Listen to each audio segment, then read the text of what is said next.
preoccupied with the substance, meaning their brain is occupied on thinking about where and when am I going to use next and how am I going to use.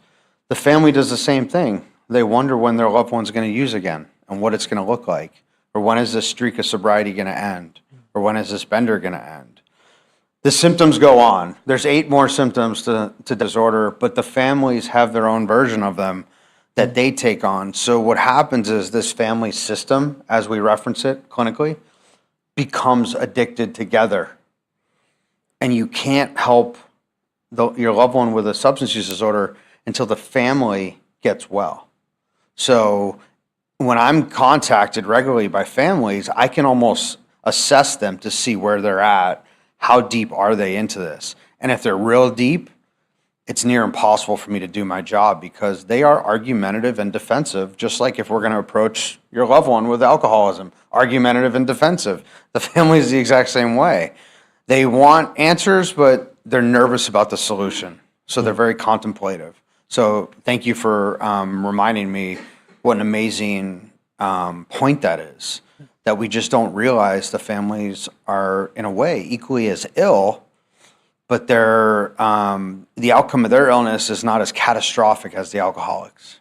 And oftentimes when we talk to families, it's such a complex thing because you may have a mother, you have a father, you have siblings, and each of them react to addiction very differently. So for those that are very kind of stuck in to this, argumentative, you mentioned, like it's really hard. What's the breakthrough? What's the point where a person says, okay, I got to change the way I'm handling things? Are you asking about the person with the addiction or the family? Oh, the family member. The family member, yeah. As you mentioned, we're all unique people, right? We all respond to life and fear differently. Some of us shut down. Some of us attack. Some of us cope through our own ways. And so when we're looking at a person you love or care about dependent on a substance, we have a fear-based response. And so every family has their own response. There's usually always one family member that's the doer. That's the, let's tackle this. Let's take care of it. What's the plan? What are we doing? When are we doing it? I need a checklist. And kind of like, and that's it's not always that, it's clearly not that simple, right? This is a process. And so I think what you're asking me was about the person that's kind of overly, attempting to get their loved one to change when they're not willing to change. How does that, if you're working to try to change that pattern, in your experience working with all these families, what does it take to change that mindset, or is there a way of being able? I mean, there is, and the first thing is to take the focus off of your loved one who's using, and the sooner you can do that and realize that your best method towards helping your loved one actually doesn't entail you hyper-focused on changing them. It actually entails you stepping back and getting A, peer support here, B, talking to a professional that's a third party that's going to look at it objectively, a person like myself, utilizing friends and loved ones for support, and a place for you where you feel safe to process and share some of your concerns. Those are just 3. There's many more. I know we're limited on time. I'm not going to go through 25 things you can do, but those are 3 very simple ways to take the attention off of the person using and onto yourself. Because you're not going to actually gain traction, even though you're feeling like you are, but you're actually not. And we get a lot of families, too, that express this guilt that ties into shame, and part of why we don't talk about it with other people, and we're hiding in there. What message do you have for a person that may be quiet and saying, I'm not ready to admit that this is what's going on, or I'm afraid of what people might say? A family would? So not, again, sorry to clarify. Oh, yeah, no, yeah. Not the person with the and this could be, a mother, a sibling, even a child. This brings me back to your first question. Families take on the same symptoms of the people using. Denial, minimization, rationalizing, right? So alcoholics deny they're alcoholic. They deny the severity. They minimize the risk they're taking. They justify their use. Families do the same thing. And so usually the first intervention is on the family or a few family members. So there's usually 1 or 2 that are ready, and two or three that are still in that guilt and shame, and this is my son, I must have had something to do with it, and they're just locked and stuck and cannot move because they're locked in guilt.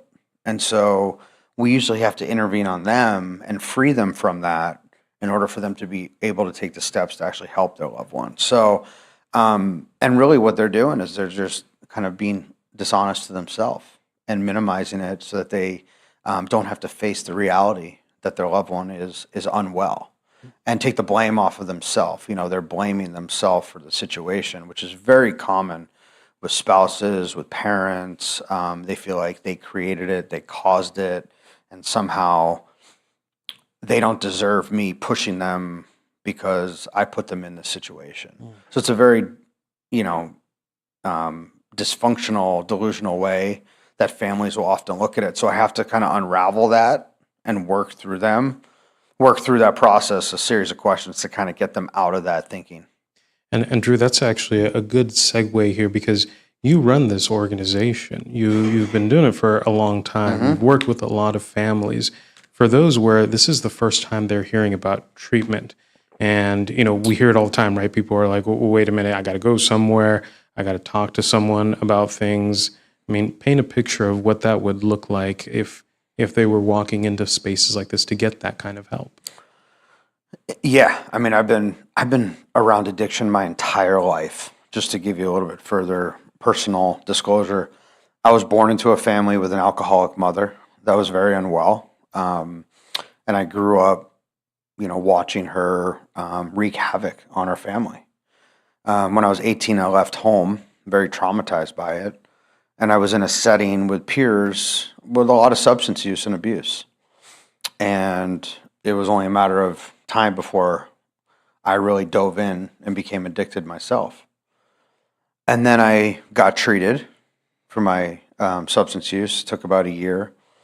And then I went into this line of work and I trained and I studied and I spent 4 years in graduate school. And, for the last, 14, 13 years, been really helping advise families and individuals. So I've been around this my entire life.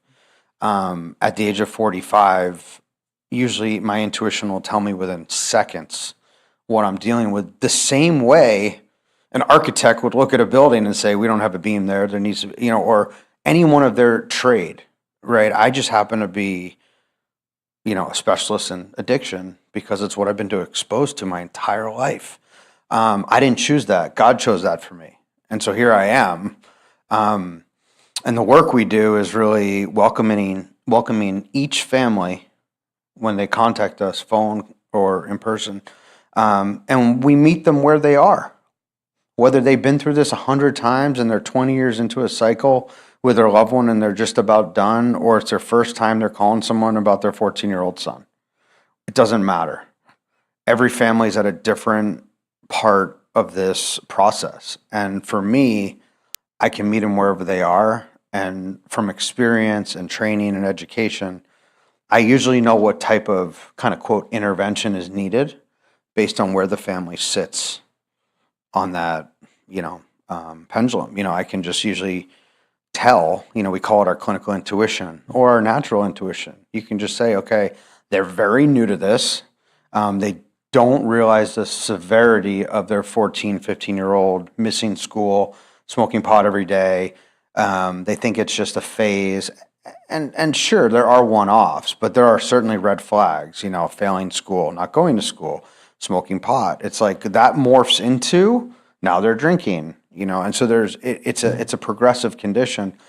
All the data suggests early intervention and prevention and education, just like the work you guys are doing here, is what halts addiction from escalating. And so it used to be the concept that everybody has kind of bought into over the last 100 years is that no, that doesn't work. The person using needs to decide when it's time for them to get help. That's not actually what our research and data says. It says the complete opposite. But people like to say that because then it's not my problem. Because then they have to hit bottom and they have to come to their realization that they have to get help. And sadly, it's usually too late. There's substantial damage physically and mentally, emotionally, unrepairable harm, trauma that destroys their life. And so, yeah, maybe they're ready at 50, but what kind of life are they going to have now? It's going to be a hard one. I was fortunate when I was 27, my family stepped in and just said, we're not going to watch you destroy your life. And they were very persistent.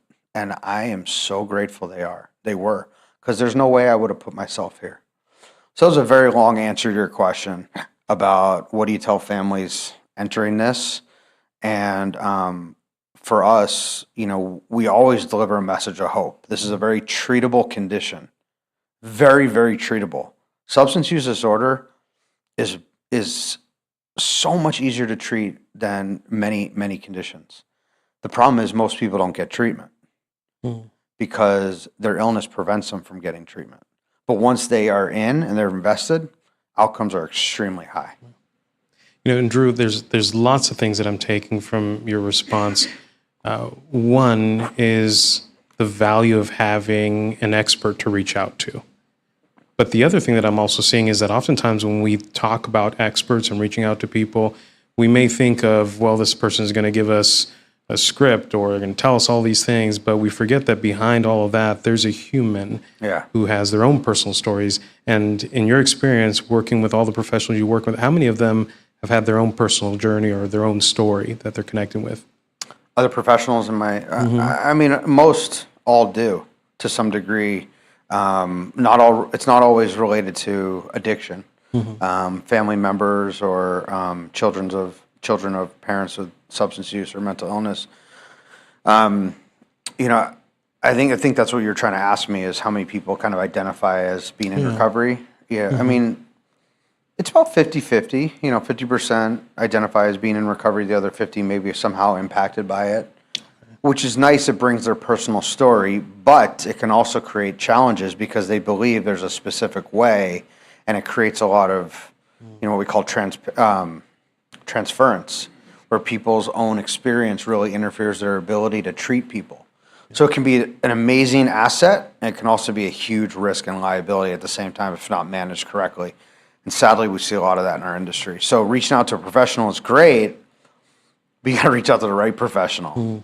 I think we were talking about this earlier. What's the first thing a family or an individual does when they realize we have a problem here with addiction? They call a therapist, right? They go meet with a therapist. It's a great first thought. The challenge with it is most therapists are not duly licensed as addiction therapists and mental health therapists. Most are just mental health therapists. And so although a great idea and well-intended, it oftentimes doesn't correlate to them getting the right kind of care they need.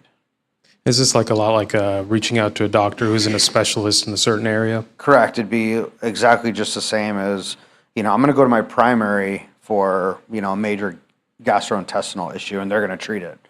Well, they're not. They're going to treat other issues. They're not going to have the knowledge and familiarity with your gastrointestinal tract.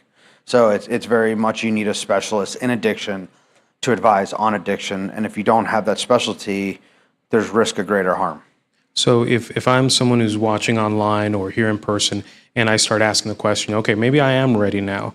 Maybe I do want my family or for myself to learn more about how I help my loved one or how I even change some of those patterns that are mirrored. What am I looking for that would tell me that's the specialist I need to find? There are certain credentials that signify addiction. And so you want to really look in their bio or the credentials after their name that would suggest they have a license in addiction. So I have a license. I'm licensed as an alcohol and drug counselor. Some states have KDAC as a certificate. You want to read the bio to make sure that they have enough familiarity and awareness. But really, first of all, I would hope people would contact. We're a consulting firm that all we do is focus on it. And I think jumping into therapy as a first step to tackling addiction is probably not appropriate anyway. You want to jump into something more solution focused. Because people in active addiction and families who are actively part of the addiction aren't going to benefit really from psychotherapy. They're going to benefit more from consulting and coaching to help unravel and get everybody into the right place where then they can receive therapy.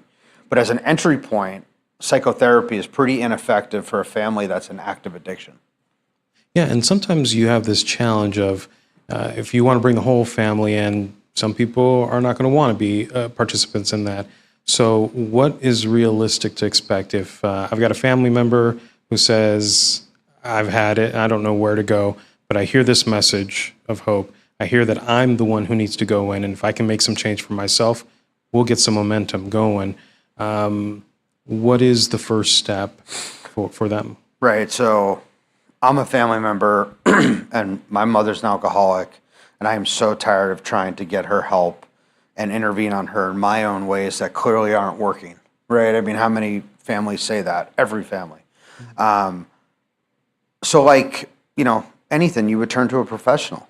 You'd really want to look outside and look to a professional that has specialization in addiction that can really guide them. And that's the first step where we can assess that family member, decide what level they're at in the process, where's the family at, and then we can determine what type of way we insert ourselves into the equation. If the family member who's using has not crossed into a highly acute stage of addiction, there are more collaborative, less aggressive interventions that we do that are very effective, where we talk to the family, they introduce me to their loved one that's using, and I'll build a rapport with them and understand a little bit about what's going on. It's much more collaborative because they're a bit more stable. And that's very effective. If they're unwilling to do that, there's some things a family can say to them or do to help them become more willing to engage me. If the person is more acute and they're not able to do a lot of those things, we have to look at a more kind of aggressive type of style intervention because we don't really have a choice. Nothing else, it's not going to work. And so the risk of not consulting with somebody the way I just explained it is that you're going to get stuck in a phase that's ineffective and really going to create more problems, and then families get exhausted and say nothing works. So Drew, if you were, if that person is saying, I'm calling, I'm trying to reach out, I'm going to try to get that coach, I'm not ready for the mental health, I'm not sure if my family wants to do this, but in the meantime, if you were to recommend 3 steps that they could do today, right now, while they're getting ready to get set up with other services, what would you have them do to change things with their family member? So they're home, and just a couple of things that they should do. Yeah. It's so funny. One of the first things I tell families, and a lot of this is common sense, when I give them permission to do that, they're like, "Oh my God, that was so great." The first one is let them be. Just give them space. Let them be. Oh gosh, it's so easy. It's like, yeah, because they're in supervisory roles where they're trying to guard and protect, and as soon as I give them permission to kind of back off, it's like, oh, I can relax a little. Yeah, because you doing that isn't helping. You think you're protecting them, but you're not. The addiction's deep inside them. It's not. And so first and foremost, take a step back, take a breath. I get calls from families all the time. We're scheduled to go on a vacation, but our loved one is using. We're thinking of canceling the vacation. Absolutely not. You should not cancel that vacation. You're going to not go on vacation to do what? You're not helping as it is. What makes you think staying home is going to do anything except making you feel more resentful and frustrated that you're not on vacation, instead you're home attempting to babysit your favorite alcoholic. It's just not working. So stop working so hard. Take a step back. Reevaluate the situation. Go for a walk. Talk to other loved ones. Think about strategy. Think about a neutral third party that might be able to guide your family. I know you asked for 3 steps, and I'm kind of... Oh, I'll take as many. Yeah. So. You got to untangle yourself from the chaos. The dysfunction is real in an addicted family, and I get on the phone calls, and it's just like it takes a lot to manage, and to get everybody to kind of out. Everyone's in their roles that they've created as a mechanism for survival. Right, so we've all fallen into these roles, and so we got detached sister. We got aggressive brother. We got numb dad. We got tearful mom. The whole system is dysfunctional and nobody knows what to do. And so without me coming in and saying, hey guys, we're going to get unified. We're going to create a united front. I'm going to educate them. I'm going to explain where they're at in this cycle. And we're going to put together a real plan that I'm going to facilitate because I'm not emotional. I sleep great at night. I'm not worried about your loved one because they're not my loved one, and I say that not because I don't have feelings, but I say that because that's my job. And I'm able to separate my job, from my life. And if you can't do that, you're not doing your job. You're becoming enmeshed with the family. That's dangerous. Then you lose your objectivity, and you need to maintain that. And Drew, that's a good point. The whole, this is a job, I sleep well at night because the parent wants to sleep well at night too. They'd like to have that. They'd like to have that peace, and yet they feel like it's their job. You mentioned the tearful mom, a tearful mom that would say, well, my whole life I'm always going to be mom. And if I don't do this, what if my son doesn't come back? What if something happens? And how do you address that when they feel like it is their duty and they're burning themselves out in that duty? I think they're confused on their duty. That's what I think. It is their responsibility to love and care and take It is their responsibility to love and care and take a bullet for their loved one. It's not their duty to lie in bed with them every night and make sure they're breathing. That's not helping, right? So it's confusing because your DNA tells you one thing and the professional is telling you another thing. So it's one of these very odd situations, especially for mothers, especially for fathers, who get very confused in the counsel because it's contradictory to how they feel. It's like, no, my job is to love and guard him and protect him. But the amount of people I know who have died in their bedrooms with their families in the other rooms, I can't count. So that doesn't mean home is you're protecting them. You're not protecting them. There's no protection. There's no safety. No one can do anything to cure that addiction, the way they think they can. The person needs professional care by a neutral third party. So if the person needs the professional care, the family member needs the support too, as well for themselves. And so what about community? Community plays a huge role. Think about it like this. We open talking about the symptoms. The symptoms are the same. The recovery is also the same. That's the funny thing. Community, right, is the opposite of isolation. Addiction equals isolation. Community equals recovery, right? And so we preach the same things to families as we do the person who's using for their recovery. So community is where you free yourself from guilt and shame and isolation, and you're not stuck in a negative mind frame by yourself, right? You come here and you get hope. It's like the amount of success I've seen over the years is way more than the failures. And so, but it's so hard to come to a community when you're struggling, especially when you're filled with guilt and shame and sadness and like, I've done something wrong. I know because I've been there before, and I remember being a kid, I felt that way. I didn't tell any of my friends what I was going through. And I did that because I was ashamed and embarrassed, thinking they would judge me. And all it did was make me hurt more. And so in recovery, it's about transparency, it's about honesty, it's about showing up. And addiction is about isolating, dishonesty, being alone. And so anytime, you're thinking about recovery, it's the opposite of addiction, and vice versa. Drew, we're going to open this up in a few minutes here for Q&A from the crowd and also people online. But I want to hone in on that last point about a community and finding a space and being open and being transparent. If you're the person who is the helper and you're the person who's always focused on this person, you want to help, you want to heal, but there's a message that a lot of families come with and say, the reason why I don't reach out is because I don't want to burden someone. I feel like I'm just going to come in and bring this depressing story, and I don't want to put that on someone else. Is that fair? Are they being fair to themselves? Are we off on that? I mean, look, there's truth in it. I've said the same thing. There is truth in it. You don't want to burden others with your sorrows and pain, but the community thrives on helping that. So it is selfless to come because the community needs to gather and to help and to provide hope. And the reality is the cycle works that way, right? And so it is very hard to come out of that dark place and into the community and into the light and say, I don't want to be a burden, but I'm scared, I'm hopeless, I'm all these things, because you don't want to, burden others, right? But the reality is this isn't a place where you're going to come and only talk about the wins in life. Mm. You have to be willing to share the not even losses, where the struggles, the hard ones. It's like, I'm really down, I'm really struggling. Like, I don't know what to do. I am at a loss, and I am just here for love and support.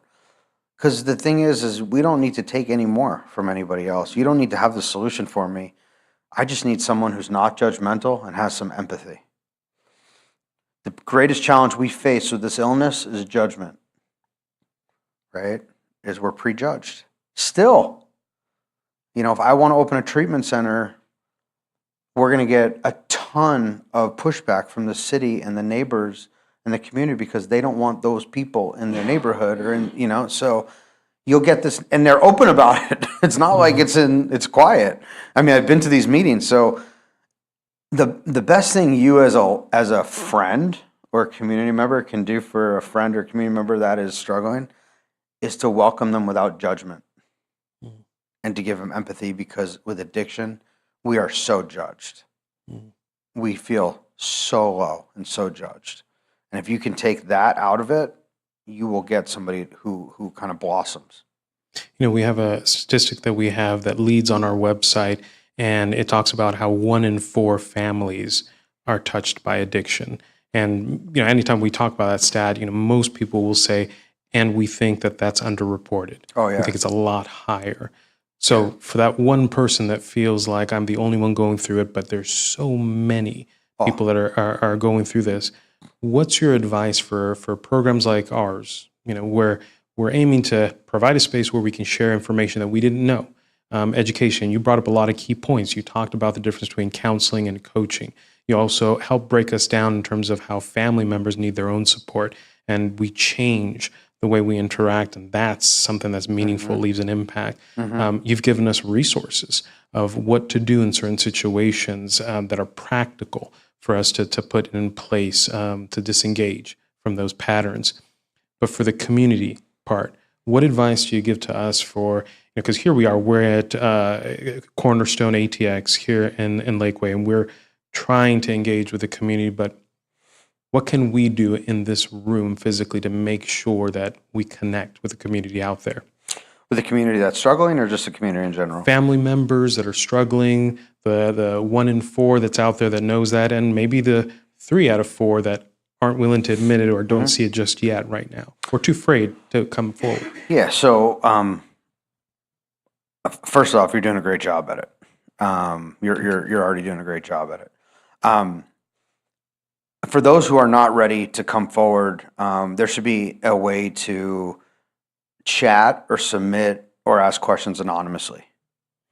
So I can anonymously engage where you don't know it's Drew Horowitz, and I can feel comfortable. One of the reasons why, and I've talked to many people, why they love ChatGPT and AI is because they can talk to it and they don't feel judged. It's actually kind of an interesting concept. Many people do their own therapy through that. And so I think if there's an anonymous portal or a way for people to communicate anonymously, you take the judgment and shame away from it. And then they'll slowly become more comfortable once they realize it's safe. I think continuing to spread this message that addiction is a disease, it's an illness, right? Did I decide to drink and put drugs in my body? I did. Did I think it would morph into a full-fledged addiction and almost kill me? No. Had I known, I would not have done it. That's not what I thought when I first drank. So there's confusion in the world around addiction. Why are we feeling bad for someone? They're deciding or they chose to do this. No, that's not exactly right. they made the initial decision. But what happened is their brain went through an organic change, a real change, where they lost the ability to control their use. They no longer have the mental capacity to turn it on and turn it off. It does it on its own. And so we need to educate, continuing to do this, the speaker series, having a hotline or an anonymous place to chat, anything like that is just going to help. Right. We're going to open up for Q&A. So we're going to have a microphone that's going to be moving around.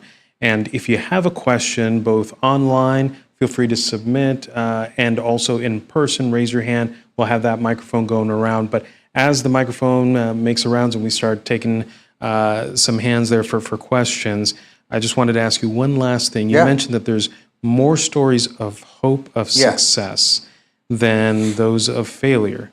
And for many families that are feeling like I'm failing, I'm not connecting, what's one of your favorite stories of hope that you've seen? Oh, gosh. I mean, I've helped families for many, many years. And I've seen just about every single case you can imagine. And, one thing I'll just say high level first is when our agency takes on a client, we're seeing a 92%, about a 91, 92% response of people getting help. That's the family and the individual actually getting help, starting the recovery process. It's a process. It's not a singular event. It's a process, right? So we gauge our outcome on they're entering treatment, they're starting recovery. Our team is typically a conduit from the community to starting recovery. That's where we've really specialized. Sorry, I forgot the question. Your message of hope, your favorite story, success story. Yeah. There have been so many stories over the years, especially in Texas. I've been to Texas a lot for helping people, and I travel the country. I travel internationally as well, helping people overseas in other countries, and I'm so blessed to have had these amazing experiences. There was an individual. The most amazing success story I've ever heard was this guy I worked with for 6 years on and off. He was a lawyer in downtown Manhattan. He was a general counsel at a very large law firm, top of his class of law school, one of the most reputable law schools in the country. He developed some type of psychotic disorder tied to substances, potentially cocaine and methamphetamine. Lost his family, lost all his money, went to Vegas to gamble. And he was living in Las Vegas, homeless, stealing and gambling. His family deployed me to Vegas to locate him, and we kind of had a sense of where he was. And I met him on the street of Vegas, and I still vividly remember what he looked like, which was a pretty scary sight. Since we don't have a lot of time, I'll fast forward. But this individual had a criminal sheet, excessively long. He had all sorts of physical ailments, illnesses, mental health. But over the next 4 years of in and out of treatment, he finally was able to establish recovery, long-term recovery, and got his way back into passing the bar. He lives in Florida. He practices now defending alcoholics and addicts in the state of Florida. And I still see him. His name's Jim. He's an unbelievable guy. He still struggles with some mental health stuff, but he's a practicing functional attorney in the state of Florida. And when I met him, he was 100 pounds, dying, literally. We got him to the hospital. He was like 3 days away from death. And you wouldn't recognize him today. If Jim can do it, anyone can do it. And his parents, for sure, had given up. They're like, we're sending you out. This is it. We're done after this. And I was like, we're going to fight. We're going to fight this disease the best we ever have. We're going to go the distance. And Jim was up. Jim ultimately was up for it. It took a little while, but he ultimately got enough momentum. So recovery is possible. Hope. You should always have hope. This is a very treatable illness. Don't lose hope in the fact that your loved one's not ready for it. It's a treatable condition. We just have to be strategic about getting them from point A to point B. Perfect. Well, with that, we're going to open up for questions.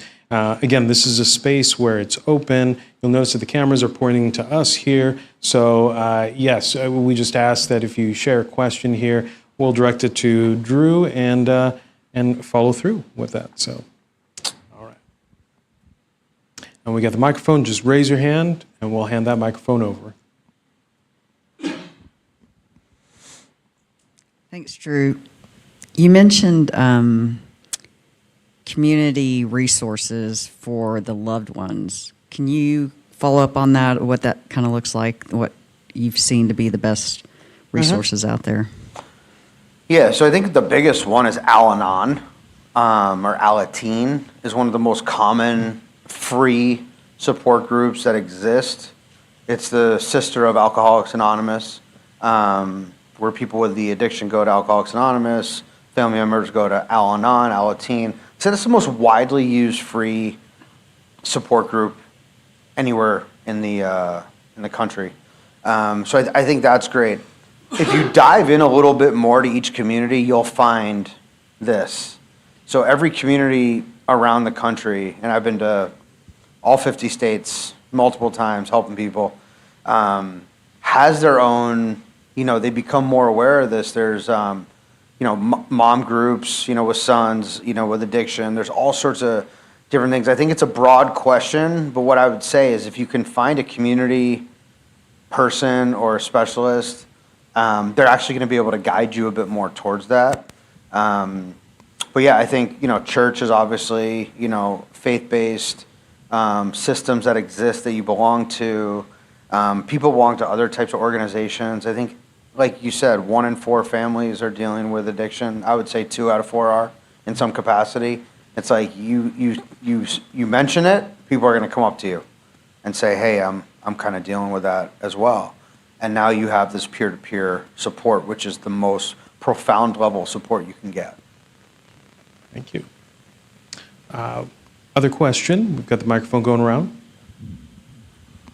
Hi there. I have a question. I know that we're all on different parts of that journey, and I'm at that point where I'm like, I had to cut ties. And I'm in a new space, but you did mention that there was some treatment that you as the family member should go through. Can you talk about that a little bit more? Because, like I said, we're all at different points, and that ship has sailed, but I'm still changed. Yeah, so you've obviously been in a relationship with someone that's had an addiction. Yes. It's run its course. Yes. You've stepped away to take care of yourself. And my child. And yes. your child, which is smart. That's called a boundary, and those are very important. And you've set a boundary, and sometimes what we'll see is the person will respond to the boundary in a way that ultimately leads them to get help. And if it does, we pray and hope that happens. If not, it now becomes about you and your child getting well, getting support, getting counseling, becoming okay whether that person is or is not okay, right? And so the place where the family, we as specialists who treat addiction with families, and I don't really say this often to families because it's scary and it's kind of counterintuitive, but if you can get to a place where you are completely okay with them being not okay, you've achieved, like 5 stars of where you want to be. Like that's, and no one can get there. No one can get there because it's impossible because you love them. So how can you, be okay with them not being okay? It's very hard, but that's what you're working towards. It's this goal that you're not going to hit. But I think for you is processing through your experiences and trauma, kind of getting to a place where you're free from that. Because here's the thing, if you don't, those will not leave you. Those don't just go away with time. Your scars are still open. If you don't heal them properly, they will bleed. So my advice to family members who have said, what, we're done, we're out of here, I understand that's got to happen sometimes, is that you really invest in your wellness emotionally to make sure that you're well and you're healthy. It's hard, but it will come back to haunt you if you don't. Good question. A question back here. So, Drew, first of all, thanks for being here and sharing and giving us this information. I'm going to try to ask this question. It's a big one for me. So, personal experience, spouse. I'm a pretty reasonable guy, pretty calm, patience of Job, and this went on many, many years.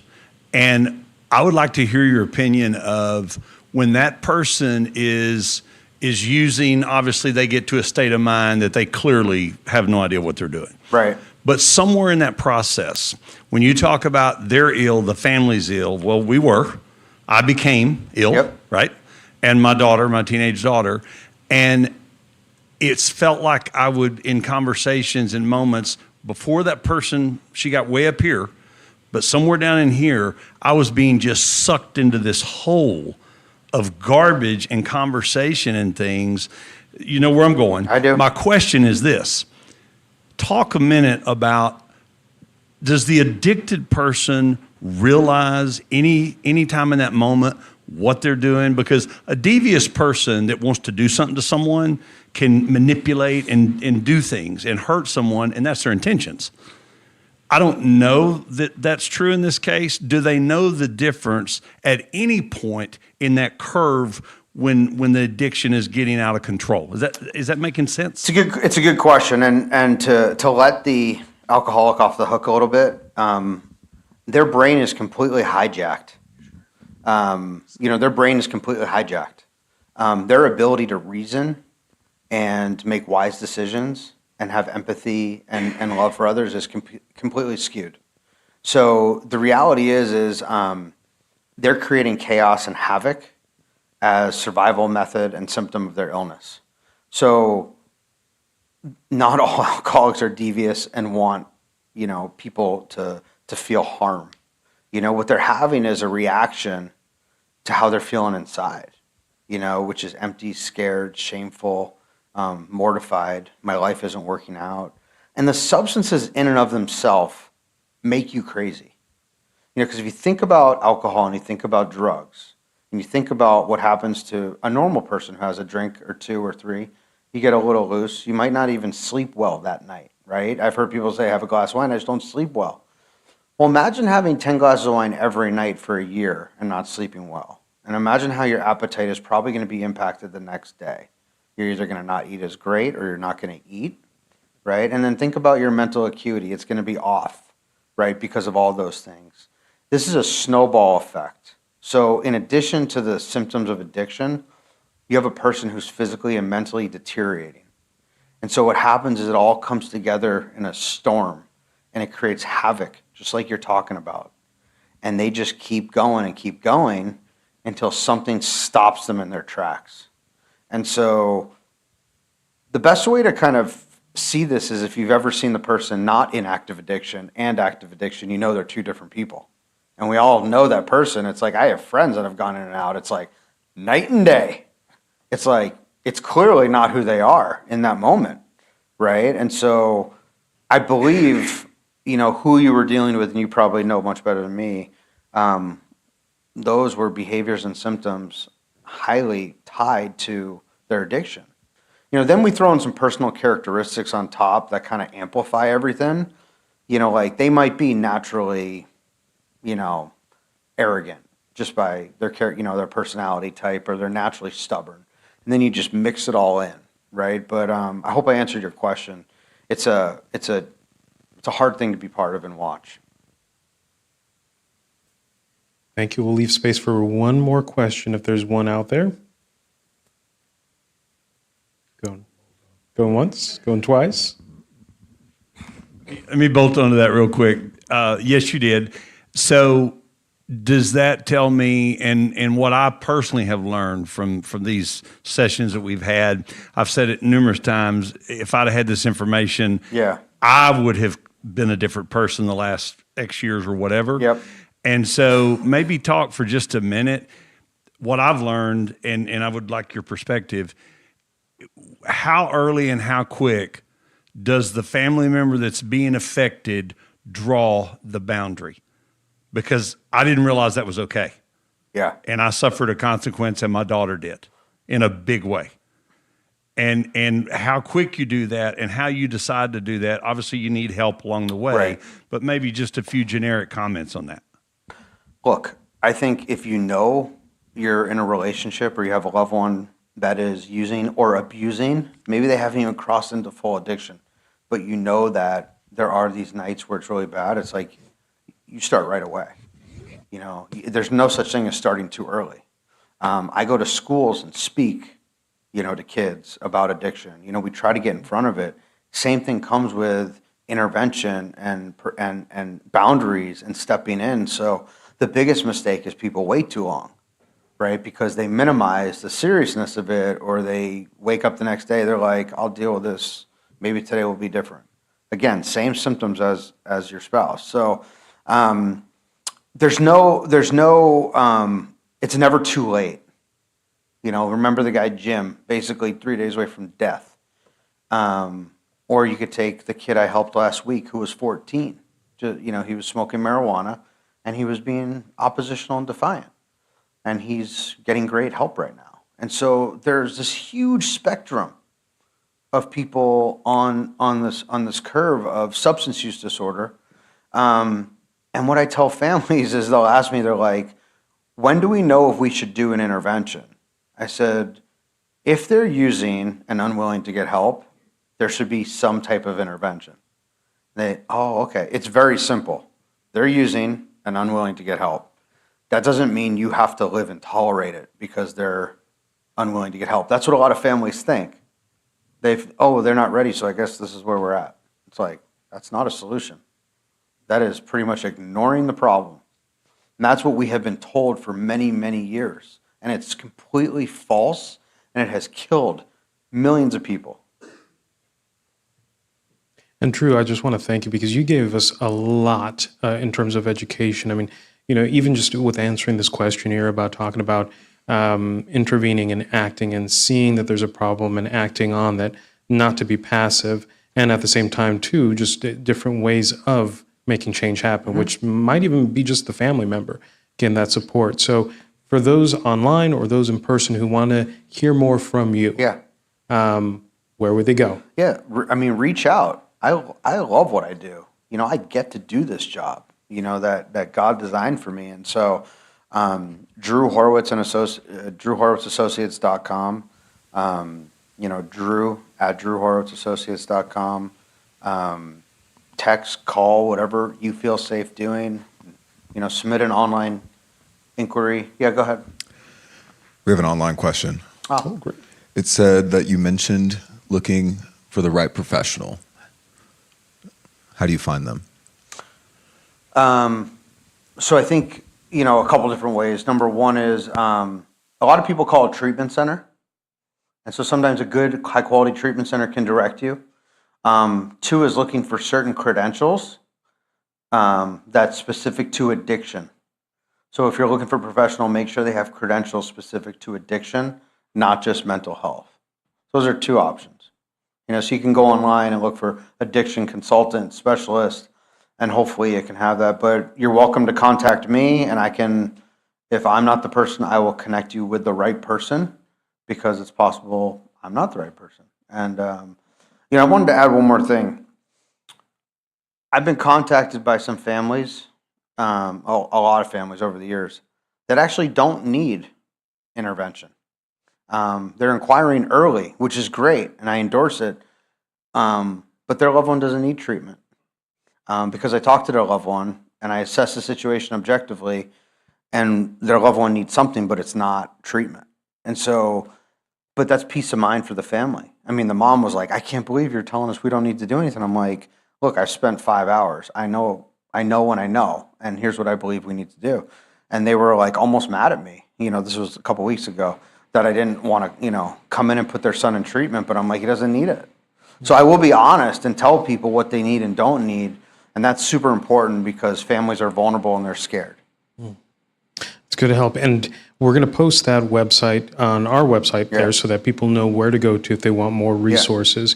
And again, for those online or here in person, just to remind you that we have these weekly speakers. There is now a growing library on our website of amazing speakers that we have had on this stage here since last March when we first launched this. So if you're curious and you want to learn more, you want to spend more time with more experts, we are online. It is carescommunity.us. We're also on Facebook, Instagram, LinkedIn, and of course the YouTube channel where we have all of these here. So I want to thank you, Drew, for coming out here. And for those in person, let's give him an applause. Thank you. And Drew, you gave me permission to share this. So we're going to put this I don't remember here. what he said, what I said. We're going to put this online as Okay, part what's of the video. that? So if you made it this far into the video, watching later on, or watching live right now, or in person and still here, I want you to know that Drew had an emergency root canal at 6 a.m. this morning Yes, I did. and still managed to make it here tonight to share. So Drew, an extra thank you Yeah, you're very welcome. being here. Yeah, no, this is my passion. This is my work, and it means a lot to me to come here and share my time. And, you know, I don't know everything, but I know what I've seen and I know what I've been through. And if I can share that and somebody gets help from this, like, mission complete. So I wouldn't miss it. Thank know? you. Thank you Thank for the you. opportunity. I really appreciate it. Well, reminder then that next Monday we will be here in the same space at the same time. So if you've benefited from this and you're in the Lakeway area, think of Cornerstone Church ATX, and you'll find us here, where we'll be here next week. Will Croswell will be presenting. He is a licensed clinical social worker, a great friend to the Good recovery man. community. Good You know guy. him well as Yes, well. I do. So it's there we go. We've got a recommendation Yep. here.